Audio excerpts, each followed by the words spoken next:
एक दिन medical exam में डॉक्टर एक लाइन लिख देते हैं, नॉक नीज अनफिट।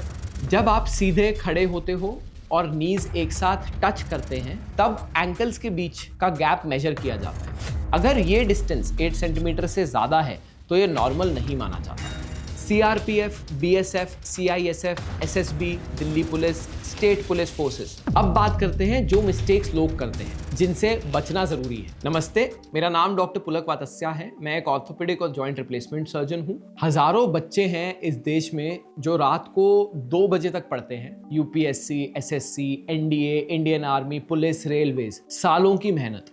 और एक दिन मेडिकल एग्जाम में डॉक्टर एक लाइन लिख देते हैं, नॉक नीज अनफिट, और इससे उनकी ड्रीम्स ही खत्म हो जाती है। और सबसे बुरी बात यह है कि ये कंडीशन कंप्लीटली प्रिवेंटेबल है और बहुत केसेस में ट्रीटेबल भी है अगर उन्हें सही टाइम पे सही इंफॉर्मेशन मिले तो। और आज हम बात करेंगे एक ऐसी कंडीशन के बारे में जो लाखों इंडियन स्टूडेंट्स के गवर्नमेंट जॉब ड्रीम्स पे सीधा असर करती है। नॉक नीज क्या है, ये क्यों होती है, गवर्नमेंट एग्जाम्स में एग्जैक्टली क्या चेक होता है, और सबसे इंपॉर्टेंट अगर आपको ये है तो आप क्या कर सकते हैं। शुरू करते हैं बेसिक से। नॉक नीज होता क्या है? इसकी मेडिकल टर्म है जीनू वैल्गम। जब आप सीधा खड़े होते हैं, एंकल साथ में, और आपके नीज एक दूसरे की तरफ अंदर की साइड झुक जाते हैं या टकराने लगते हैं तो इसको नॉक नीज कहते हैं या घुटनों का टकराना कहते हैं। नॉर्मल एनाटॉमी में एक चीज होती है जिसे हम मैकेनिकल एक्सिस कहते हैं। ये एक इमेजिनरी लाइन होती है जो आपके हिप के सेंटर से,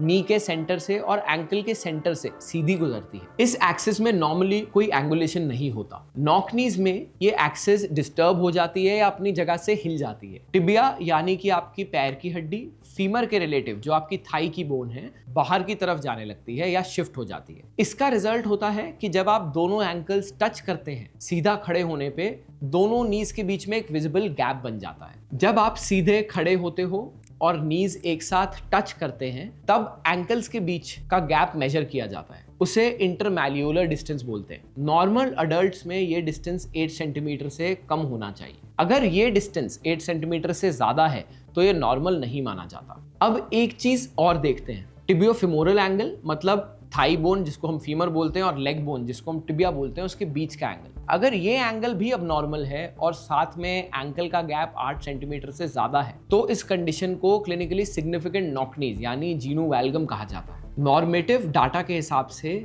माइल्ड नॉक नीज 7 साल की उम्र तक फिजियोलॉजिकल यानी कि नॉर्मल माना जाता है, बट उस उम्र के बियॉन्ड अगर करेक्शन नहीं होती तो ये स्ट्रक्चरल बन जाता है, यानी अब ये एक प्रॉब्लम बन जाता है। नॉक नीज के कॉमन कॉजेस क्या होते हैं? सबसे पहला और सबसे कॉमन फैक्टर है nutritional deficiency, specifically vitamin D और कैल्शियम की कमी। इंडिया में विटामिन डी डेफिशिएंसी काफी कॉमन है, बहुत लोगों में ये लो होता है। इसको हम एक साइलेंट एपिडेमिक भी बोलते हैं। विटामिन डी बोन्स को स्ट्रॉन्ग बनाने के लिए बहुत ही जरूरी होता है, स्पेशली जब एज बढ़ रही हो या फिर जब हाइट बड़ी हो रही हो। अगर ये कम हो तो बोन्स सॉफ्ट रह जाती हैं, स्पेशली ग्रोइंग एज में जब हाइट बढ़ रही होती है। बॉडी का वेट पड़ने पर ये बोन्स धीरे धीरे शेप चेंज करने लगती हैं, इसको हम लोडिंग बोलते हैं। इसकी वजह से रिकेट्स होता है और नॉक नीज उसका कॉमन रिजल्ट है। दूसरा फैक्टर है ओबेसिटी। ज्यादा बॉडी वेट का प्रेशर कॉन्टिन्यूसली नीज पर पड़ता रहता है। ये प्रेशर जॉइंट्स के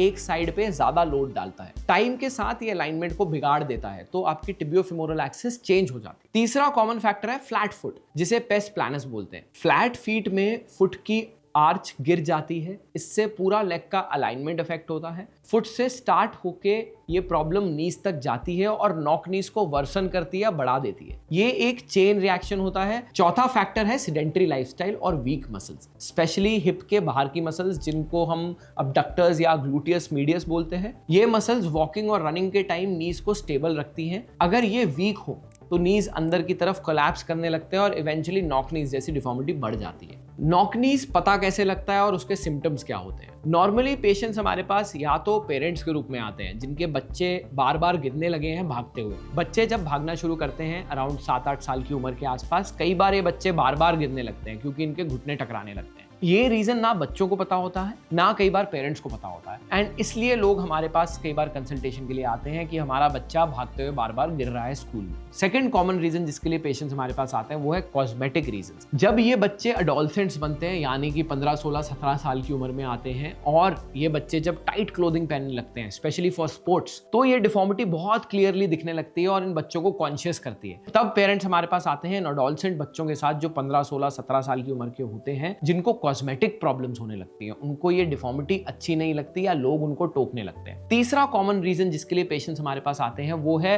60 साल की उम्र पे नॉकनीज था लेकिन चलाते गए, अब दोनों घुटने घिस गए। ऐसे मैंने बहुत सारे पेशेंट्स का नी रिप्लेसमेंट किया है जिनको इनिशियली सिर्फ डिफॉर्मिटी थी, लेकिन अब उनको नी पेन होने लगा है, अब उनको इम्बैलेंस होने लगा है। तो ये 3 कॉमनेस्ट रीजंस होते हैं जिनके लिए नॉक नीज के पेशेंट्स डॉक्टर कंसल्ट फाइनली लेते हैं। मेरे हिसाब से इन 3 रीजन से पहले डॉक्टर कंसल्ट आपको लेना चाहिए if you want to prevent knock knees and prevent a significant deformity. अब बात करते हैं कि गवर्नमेंट एग्जाम्स में एग्जैक्टली चेक क्या होता है। ये वो पार्ट है जिसके बारे में सही इंफॉर्मेशन बहुत कम जगह मिलती है। टोटल 3 सर्विसेज में नॉक नीज देखी जाती है। फर्स्ट है इंडियन आर्मी और डिफेंस सर्विसेज। आर्मी के फिजिकल मेडिकल एग्जामिनेशन में नॉक नीज एक स्पेसिफिक डिस्क्वालिफिकेशन क्राइटेरिया होता है। मेडिकल स्टैंडर्ड्स जो regulations for medical services of the armed forces 1983 से गवर्नड है और टाइमली अपडेट होता है, इसके अकॉर्डिंग इंटरमैल्यूलर डिस्टेंस जो 8 सेंटीमीटर से ज्यादा हो at the time of examination, तो ऐसे कैंडिडेट्स को डिस्क्वालिफाइड माना जाता है। NDA, CDS, territorial army, Agniveer recruitment, इन सब में ये चेक होता है। सेकंड, पुलिस सर्विसेज स्टेट या central, CRPF, BSF, CISF, SSB, Delhi police, state police forces, इनके फिजिकल स्टैंडर्ड्स वेरी करते हैं, लेकिन नॉक नीज ब्रॉडली एक डिस्क्वालिफाइंग कंडीशन है। सेंट्रल पुलिस ऑर्गेनाइजेशन के रिक्रूटमेंट गाइडलाइंस में क्लियरली मेंशन्ड है कि लोअर लिम्ब डिफॉर्मिटी जो नॉर्मल गेट और फिजिकल एफिशिएंसी को अफेक्ट करते हैं, वो एक क्लियर स्टैंडर्ड है कैंडिडेट्स को डिस्क्वालिफाई करने के लिए। थर्ड, रेलवे और other central government posts. Group C और डी पोस्ट्स में कुछ कैटेगरीज में फिजिकल फिटनेस स्टैंडर्ड रिक्वायर्ड होता है, स्पेशली ट्रैक मेंटेनेंस और फील्ड रोल्स में। आरपीएफ, आरपीएसएफ रिक्रूटमेंट में लिम्ब डिफॉर्मिटीज स्पेसिफिकली चेक होती है। इंपॉर्टेंट न्यूआंस जो लोग नहीं जानते वो ये है कि हर केस ऑटोमेटिकली डिस्क्वालीफाई नहीं होता। माइल्ड केसेस में कुछ बोर्ड्स डिस्क्रिशनरी असेसमेंट भी करते हैं, जहां गेट, फंक्शनल मोबिलिटी और ओवरऑल फिजिकल परफॉर्मेंस को देखा जाता है, लेकिन ये बोर्ड पे डिपेंड करता है और कोई रिटन गारंटी नहीं होती। सेफेस्ट अप्रोच ये है कि अगर आप गवर्नमेंट जॉब एस्पायर कर रहे हैं और नॉक नीज भी है, तो आप प्रोएक्टिवली एड्रेस करें इस प्रॉब्लम को, बोर्ड डिस्क्रिशन पे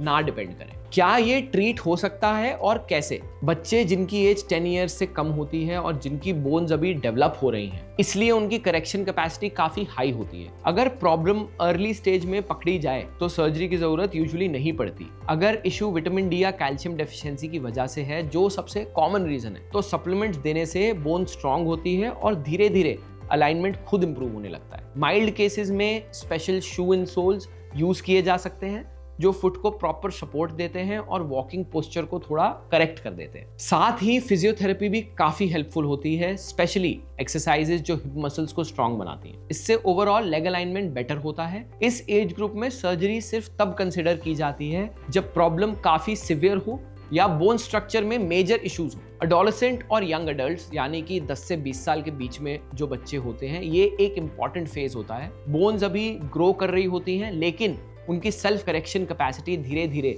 कम होने लगती है। इस एज में माइल्ड टू मॉडरेट केसेस के लिए फिजियोथेरेपी काफी इफेक्टिव होती है, स्पेशली एक्सरसाइज जो हिप मसल्स को स्ट्रांग बनाती है, फुट आर्च को सपोर्ट करती है और पूरे लेग अलाइनमेंट पे काम करती है, वो हेल्प कर सकती है। अगर लेग्स के बीच के गैप यानी कि इंटरमैल्यूलर डिस्टेंस ज्यादा है या अलाइनमेंट क्लियरली अबनॉर्मल लग रहा है, तो ऑर्थोपेडिक डॉक्टर को दिखाना जरूरी हो जाता है। कुछ केसेस में एक छोटी सी सर्जरी रिकमेंड की जाती है, जिसे हम गाइडेड ग्रोथ सर्जरी बोलते हैं या फिर ग्रोथ मॉड्यूलेशन बोलते हैं। इसमें एक छोटा सा इम्प्लांट बोन के ग्रोथ प्लेट की एक साइड पे लगाया जाता है, जिसको फिगर ऑफ 8 प्लेट बोलते हैं, जो बोन को धीरे धीरे सीधा ग्रो करने में गाइड करता है। ये सर्जरी सिंपल और मिनिमली इन्वेसिव होती है और जब ग्रोथ कंप्लीट हो जाती है इम्प्लांट निकाल दिया जाता है। सही पेशेंट्स में इसके रिजल्ट्स बहुत अच्छे होते हैं और करेक्शन नेचुरली होती है over time, over the next 5 to 6 years. Adults यानी कि 18 से 20 साल के बाद इस उम्र में बोन फुल्ली मैच्योर हो जाती है, इसलिए नेचुरल या सेल्फ करेक्शन नहीं होती। अगर प्रॉब्लम माइल्ड है और डेली लाइफ में कोई खास दिक्कत नहीं है तो सर्जरी की जरूरत नहीं पड़ती।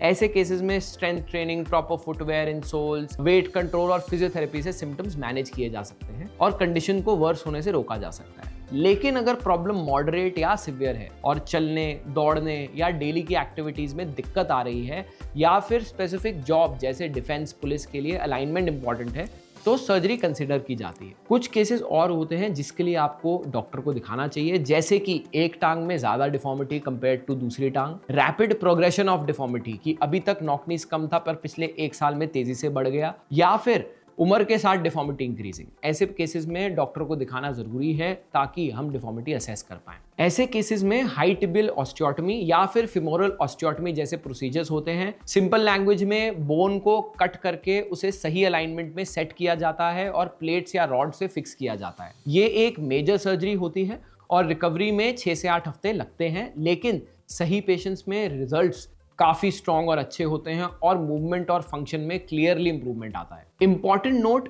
कि कोई भी सर्जिकल डिसीजन इंडिविजुअल असेसमेंट के बाद होनी चाहिए, जेनरिक एडवाइस पे नहीं। हर पेशेंट अलग होता है, हर तरह का नॉक-नी अलग होता है। अब बात करते हैं कंजर्वेटिव मेजर्स जो आप अभी शुरू कर सकते हैं। फर्स्ट, विटामिन डी और कैल्शियम चेक करो। सबसे पहले ब्लड टेस्ट कराओ। अगर डेफिशिएंसी है डॉक्टर की गाइडेंस में सप्लीमेंट्स लो, ये बेस स्ट्रॉन्ग करेगा। सेकंड, फुट आर्च चेक कराओ। अगर फ्लैट फुट है तो आर्च सपोर्ट वाले इंसोल्स यूज करो, ये इजीली मिल जाते हैं और वॉकिंग पोस्चर इंप्रूव करके नीज पे स्ट्रेस कम करते हैं। तीसरा, हिप मसल स्ट्रॉन्ग करो। डेली एक्सरसाइज करो जैसे side leg raises, clam shells, resistant band exercises. ये हिप्स को स्ट्रॉन्ग बनाते हैं और नीज को अंदर गिरने से रोकते हैं। चौथा, नीज के इनर मसल्स यानी कि वीएमओ पे काम करो। सिंपल एक्सरसाइजेस जैसे लाइट स्क्वाट्स, लेग एक्सटेंशंस और सिंगल लेग एक्सरसाइजेस हेल्पफुल होते हैं। ये नी मूवमेंट्स को स्टेबल बनाता है। पांचवा, वेट कंट्रोल करो। अगर वेट ज्यादा है, थोड़ा सा भी वेट लॉस नीज पे प्रेशर कम करता है। छठा, फिजियोथेरेपिस्ट से गाइडेंस लो। यूट्यूब या रैंडम एक्सरसाइजेस से बेटर है कि एक स्पोर्ट्स फिजियोथेरेपिस्ट से कंसल्ट करो, वो आपके बॉडी के अकॉर्डिंग प्रॉपर प्लान बना सकता है। कंसिस्टेंसी सबसे इंपॉर्टेंट है, ये सब चीजें टाइम के साथ विजिबल इंप्रूवमेंट देती हैं। अब बात करते हैं जो मिस्टेक्स लोग करते हैं जिनसे बचना जरूरी है। पहली और सबसे कॉमन मिस्टेक, इंटरनेट पे पढ़ा, खुद डिसाइड किया कि सर्जरी नहीं चाहिए और बस चलते रहे। नॉक-नीज प्रोग्रेसिव हो सकती हैं अगर अंडरलाइंग कॉज एड्रेस नहीं किया गया। डिले कई बार ट्रीटमेंट कॉम्प्लेक्सिटी इंक्रीज करता है और आउटकम्स को डिले करता है। दूसरी मिस्टेक, सिर्फ कॉस्मेटिक कंसर्न के रूप में देखना। ये सिर्फ अपीयरेंस का इशू नहीं है। नॉक-नीज लॉन्ग टर्म में नी ऑस्टियोआर्थराइटिस के रिस्क को इंक्रीज करते हैं, स्पेसिफिकली मीडियल कंपार्टमेंट में। तीसरी कॉमन मिस्टेक, किसी भी जेनरिक या फिर लेस एक्सपीरियंस प्रैक्टिशनर से ट्रीटमेंट लेना बिना प्रॉपर इवैल्यूएशन के। Alignment surgeries require experienced hands, इसके लिए नी की समझ, हिप की समझ, एंकल की समझ तीनों चाहिए। कंसल्टेशन सर्टिफाइड ऑर्थोपेडिक सर्जन से ही लें। एट द एंड, अगर आप गवर्नमेंट जॉब की तैयारी कर रहे हैं और आपको या आपके किसी अपने को नॉक-नीज है, अपने आप को असेस कराएं, जितनी जल्दी उतना बेटर। ये कंडीशन माइल्ड केसेस में सिग्निफिकेंटली इंप्रूव हो सकती है विद द राइट इंटरवेंशन, और मॉडरेट टू सिवियर केसेस में भी सर्जिकल ऑप्शंस अवेलेबल हैं जो जेन्युइनली लाइफ चेंजिंग रिजल्ट्स देते हैं। अगर ये वीडियो आपके लिए या आपके किसी जानने वाले के लिए हेल्पफुल है, स्पेशली फॉर पेरेंट्स जिनके बच्चों में अभी डेवलपिंग नॉक-नीज है, तो प्लीज ये वीडियो उनसे शेयर करो। ऑल्सो लाइक एंड सब्सक्राइब करें ताकि मैं और ऐसी वीडियोस बना पाऊँ।